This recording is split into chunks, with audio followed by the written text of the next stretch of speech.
Hello and welcome back. Today I wanted to talk about some tips for if you're just now getting into reading, or if you're, I don't know, maybe getting back into reading or something like that. This comes off, I do a TikTok live every Monday and every Thursday, or most Mondays, most Thursdays, from about 5 till about 6:15-ish PM. And on that, I often get people kind of come on and say, oh, are you a reader?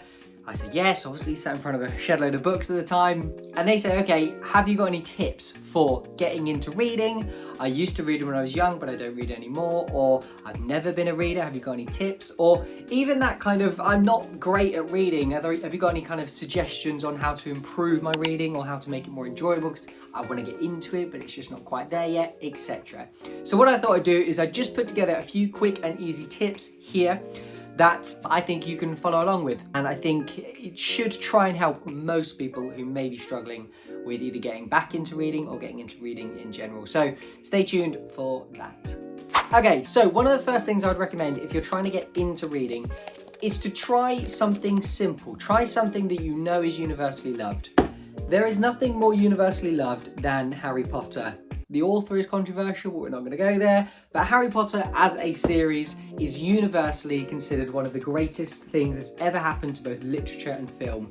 The world, the characters, the exploration, the imagination, the creativity, the joy it brought people. It is epic. It is fantastic. So my first tip is, if you are struggling to begin reading or get back into reading, don't feel like you need to jump into a super adult book because you feel like you're an adult now. Harry Potter is applicable to everybody. I've read this 3 times. The most recent time was last year. I'm now 30. There's absolutely no reason you can't be an adult and read Harry Potter again. The positives of Harry Potter are that you start off quite small and get bigger. You start off quite simple, quite young, quite innocent, and they get darker. There's this progression. J.K. Rowling, as she wrote the books, wrote these kind of for children, and as those children grew older, the books essentially appealed to a darker audience. So I would highly recommend starting with a series like that, or your other ones such as Divergent or Twilight, or any of these other kind of series where people, throughout their kind of teens, these were the biggest things that people were reading. So that would be my first tip that I would recommend you go and try and do, is just get something into simple. Don't worry about starting something complicated. In fact, my next tip I would suggest is to read something that you read as a child. So Percy Jackson is just something I've picked off my bookshelf here. This is a series that was kind of similar to Harry Potter in that it built up this massive audience. It's aimed at the same kind of audience as well, that kind of teen, young teen to late teen, to if you're an adult now, you can kind of enjoy it as well, audience. Now, Percy Jackson and the Lightning Thief covers a theme that you kind of already know. So we're talking about a half-blood kind of prince, I think, though that's very Harry Potter, so maybe it's not a prince, he's just a half-blood god. But it's the Greek mythology and all that sort of stuff. If you read Alex Rider, or if you read Percy Jackson, or you read something that you enjoyed, or you remember enjoying when you were young, get back into that. Because the biggest thing you've got to do when getting into reading is to remind yourself why you enjoyed it when you were younger. Don't worry too much, as I said, the Harry Potter tip, about jumping into something that's going to be complicated, that's going to be adult, that's going to have strong literature, that's going to have any kind of complicated twisting storylines. We don't need that. That isn't what I would recommend doing for everybody. So I would recommend picking up something that, as I said, when you were young, you really, really enjoyed, because that, at the end of the day, is why you got into reading in the first place. So pick up a Percy Jackson, pick up a Harry Potter, pick up Alex Rider, or any of these kind of younger books that you read as a child. Don't feel ashamed to. It's probably the best thing you could do right now if you've got no interest and have no idea where to start. However, if you don't know where to start, that leads me on to my next tip. To pick up something that everybody online has been talking about. So the reason that reading, I think anyway, over the past 5 years, 4 years, 3 years, however long you want to kind of state it into, has become incredibly popular again, and why the likes of Waterstones and that are seeing a massive surge in sales, is the popularity of online bookish people like me. People like me who read books and then say, this book is sick, go read it. And then loads of other people go and read it and they all agree, and then you see it everywhere. So what I would do is I'd just go have a look online. Go to your Instagram, go to your TikTok, go to your Pinterest, go to Twitter, and just ask, what's everybody reading at the moment? What is the most popular book? If you want to, go and have a look at what the best-selling books are. Your 7 Husbands of Evelyn Hugo was massive. Fourth Wing, people were comparing to Harry Potter in how big it was when it came out. The ACOTAR series, if you go anywhere on TikTok or Bookstagram, anywhere near a female reader, they've most likely read this. And then obviously you've got the lessons in chemistry and other books like this that were just massive at the time, have since gained such popularity that they've created TV series and films and other literature. This is where the popularity's at, and there's a reason these books are often good. It's not that they're unbelievably twisted, they are the peak of literature. It's because they have a lot of emotion, they have a different character, they have different twists in them that you think, oh, that's not something usually an author does. They introduce people into a different genre. This introduced loads of people into a fantasy that were just into kind of romance before. The same with Fourth Wing. This introduced people into dragons being the sickest thing in the whole world. And then you've got Seven Husbands of Evelyn Hugo, which is just a really clever kind of story talking about somebody's life. None of these are the peak of literature. You're not going to be reading John Steinbeck or Shakespeare or anything like that here, where you think, gosh, I'm not sure what half these words mean, or why these sentences are so long, or why everything's so poetic. You're not going to get any of that out of any of these, but you are going to get brilliant stories. You are going to find something you absolutely adore. So that would be my next step or my next suggestion would be to go online and have a look to see what everyone else is reading. And you may not like it, but there is a reason that a lot of people often end up talking about these sort of books. And then my next suggestion would be audiobooks. Get yourself a pair of headphones. They don't have to be expensive. The amazing thing about audiobooks is it is just someone speaking. There's no big vocals, big music or anything like that. It is just somebody speaking to you through their ears. The reason I would suggest trying to get into audiobooks is two reasons. The biggest reason is you can fit reading into times then when you would never be able to fit it in. My life, essentially I work, I come home, I hang out with my partner, I like to video game. If I'm not doing any of those things, I'm often trying to be outside, sunbathe, keep my life busy. Therefore, being able to have these in my pocket at all times, and my phone obviously in my pocket at all times, because that's the society we live in, allows me to pick up a book and read a book at any point when I'm just kind of by myself and don't need to be listening to anything. So I listen or read on my lunch breaks. I go for a half-an-hour walk. I drive to and from work. One of the days I'm in work, I have to catch a bus as well, so I listen to it on the bus.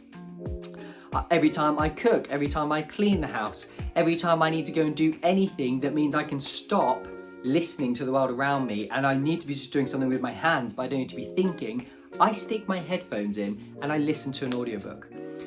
I'm going to fold this into a couple of other tips. So the next tip I would suggest is don't always listen to an audiobook at 1x speed.